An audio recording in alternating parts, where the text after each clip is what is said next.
మా latest movie updates కోసం ఈ వీడియో కింద కనిపించే red colour subscribe button click చేసి పక్కన వచ్చే బెల్ సింబల్ని యాక్టివేట్ చేసుకోండి. తద్వారా మేము పెట్టే ప్రతి వీడియోస్ మొట్టమొదటిగా మీరే చూస్తారు. అలాగే ఈ వీడియోని లైక్ చేయండి.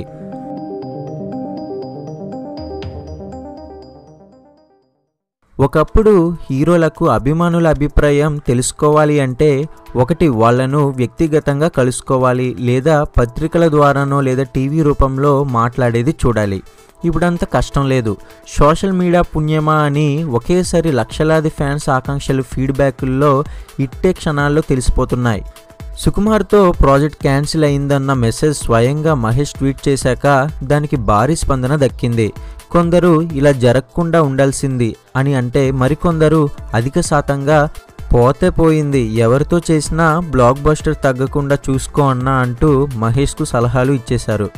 కానీ విచిత్రంగా వీటిలో పూరి జగన్నాథ్ తీసిన పోకిరితో పాటు తీయాలనుకొని వదిలేసిన జనగణమన ప్రస్తావన రావడం విశేషం. ఎందుకంటారా, మహేష్ రేంజ్ మాస్ సినిమా వచ్చి చాలా కాలం అవుతుంది. శ్రీమంతుడు, భరత్ అనే నేను లాంటి ఇండస్ట్రీ హిట్స్ ఉన్నప్పటికీ వాటిలో హీరో పాత్రలకు ఒక సాఫ్ట్ టచ్ ఉంటుంది.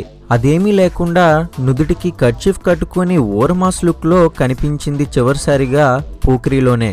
అచ్చంగా అలాంటి ఓ మసాలా సినిమా చేయమని ఈ సందర్భంగా ఫ్యాన్స్ కోరుతున్నారు. దానికి పూరి జగన్నాథ్ బెస్ట్ ఛాన్స్ అని వాళ్ళ మనసులో మాట. బిజినెస్ మ్యాన్లో క్లాష్ టచ్ ఉన్నప్పటికీ అందులో కూడా మాస్కు మెచ్చే అంశాలు చాలా ఉన్నాయి.